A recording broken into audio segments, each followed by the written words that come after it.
Hi, welcome to another episode of Stories from Singapore. I'm Samuel. I'm Michellina. I'm Yi Xiang. I'm Jay. And we're the Sing Saxophone Quartet. With us, we've got two brilliant composers, Jonathan Shin and Christopher Clarke. So, can you tell us a bit more about the piece that you've created? So we've written music about the downtown line, which is pretty self-explanatory. We've got 5 movements, and we basically use the stations as text and inspirations for our movements. So we've got Promenade Station, and they're on the blue line, right? Promenade Station, we've got 6th Avenue, we've got Botanic Gardens, we've got Newton, and finally we've got Bugis. And actually, personally for me, I use the blue line almost every day. But I think this whole experience has been very fascinating because it's my first time, personally, co-composing. What about yours, Chris? Same, first time as well. Yeah, we had a little process going on. It was almost like epistolary. Like we wrote like a little bit. I sent it to him. And can you actually talk about your algorithm? I find it super cool. Sure. So I think when we first started talking about co-composing, I had the idea to go into trying to make it more algorithmic. Mm-hmm. And so instead of me coming up with an idea that was, out of thin air, we would actually try to use certain analysis and models that were modeled after certain pieces. So I think initially we started with C major prelude. That's right. We did the Markov model of that. Yeah. And then we sort of modeled the piece, and then we generated ideas from the model. You want to quickly just talk about what the Markov model, because we all use the Markov model without knowing it, right? Yeah, so the Markov model basically tells you, given your current state, what is the next few possible states. So a situation we use that a lot nowadays is text messages. So when you type your text message, right, Sam, you can see 3 different words on top, right? Yeah, so the 3 different words are sort of the 3 highest, or the states with the most probability, and that's what they recommend to you.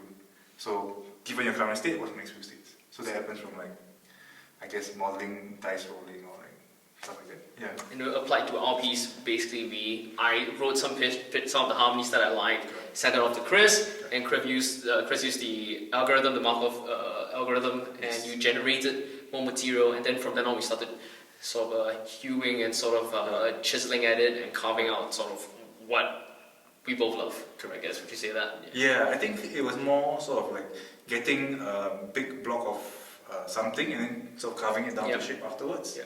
I think not only that, we also experimented with other ways as well, right? We sort of built a structure out of the Markov model, and then we sort of deconstructed it, right? And then said, like this inner voice sounded like a cool part to use, and then we took that out and then built more material with that. Right. And then actually that informed, like what we wrote for this movement informed the other movements. And I kind of want to say that this for me is I feel it's quite quintessentially Singaporean because it's our story. It's how we feel about, at least, when I take the MRT line, so I feel like Newton is very cool because it's like the intersection of the red line and the blue line. And there, in the piece, you hear the sort of hemiola going on, where the right hand's going maybe 7 notes in a row, but the left hand's doing boom, boom, boom, boom, boom. So you have that sort of like busyness. And obviously, the most virtuosic movement, we have Bugis. And Bugis is really, it reminds me of that Ezra Pound poem, like all these black petals, faces in the crowd, and that you don't really see it as individuals, but basically as a swarm. Right. But actually, do you have a favorite movement personally? Right. I can't really tell. Actually, I like all of them. Okay. I'm gonna be. I thought through it for a while, and I didn't really come to a conclusion in my brain. Well. Yeah. Well, we don't have favorite children, I guess, for our pieces. But I do love me some counterpoint. So I've got we've got the sort of organic aria going where we have like the 3. We wrote out like 3 lines and the same melody. That's basically almost like a fuguetta, a very small fuguetta. And which station inspired that? Also, that was Botanic Gardens because I was thinking about the sort of the organic way in which microbes grow, or like yeast find their way, and they have their own. The mysteries of nature are still like way beyond us. But I think that's our way of striving for that sort of beauty with that simple rising melody. Yeah.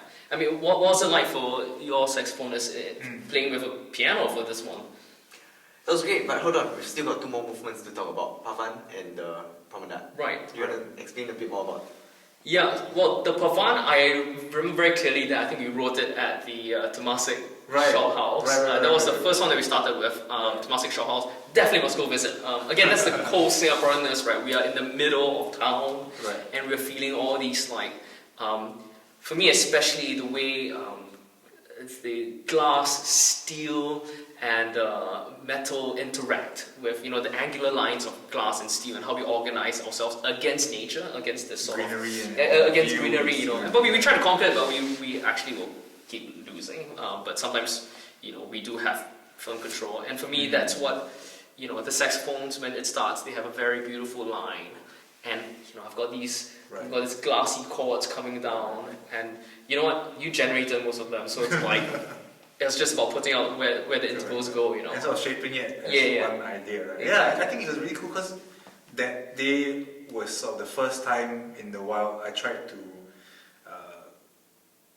force myself to come up with something using that model, without sort of pre-analyzing other well-known pieces, right? So we took our own model, because we looked at like what Debussy. I used Ravel as well. Yeah, just to try to get other stuff going on, and then I think that was the day I finally decided we should try it on our own material. Sure. And so we wrote something small, yes, and I put it in, and we sort of kept the ball rolling.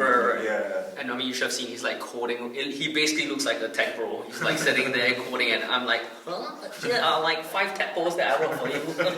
These are like, nah, good. And I went through it, and he's like, yeah, here we go. There's 1,000 different variations. Exactly. I'm like, in this lifetime, I won't even come up with things.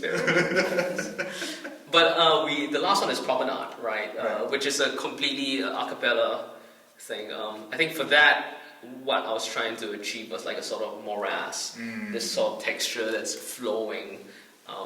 And is there a challenge? Because I remember not putting in breath marks and going like, how are they going to do this? What do you guys think of the Promenade?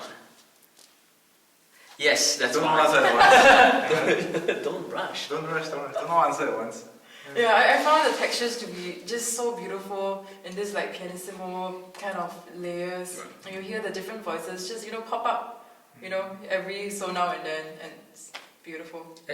Can I just say, I think I was subconsciously inspired by, if you guys go to Promenade Station on the Blue Line, there is a sort of lapidary artwork over there. It's in layers. Okay. And if you just come out of it, it's right there. There's like marble and there's granite, and it's an artwork. So I don't know who the artist is, but every station has artwork. So like for example, I didn't write about this, but King Albert Park has bronze sculptures of very bizarre, cute little, looking like Jolly Bean creatures, and they're critters lah. But for Promenade, there's especially this cool like Kueh Lapis sort of thing going on in different materials. I think that kind of inspired the sort of suppressed like very subterranean strength that's going through it. Yeah. Sam? Yeah. Well, actually, now that you mentioned about breath marks, I don't think that was an issue for us because eventually we found very organic ways or organic places to breathe at. Sure. So even though you didn't consciously think about adding a breath mark, we just felt it and we made it happen. Good. But I think that was what made it so beautiful. Thank you. Jane, Yi Xiang, anything to add?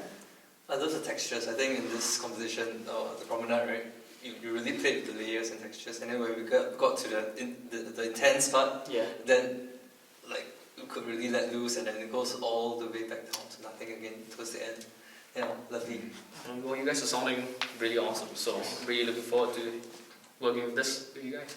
And it's great to work with you as our pianist for this piece. Thank you so much. Thank you. Hope you enjoyed this next work by Chris and John.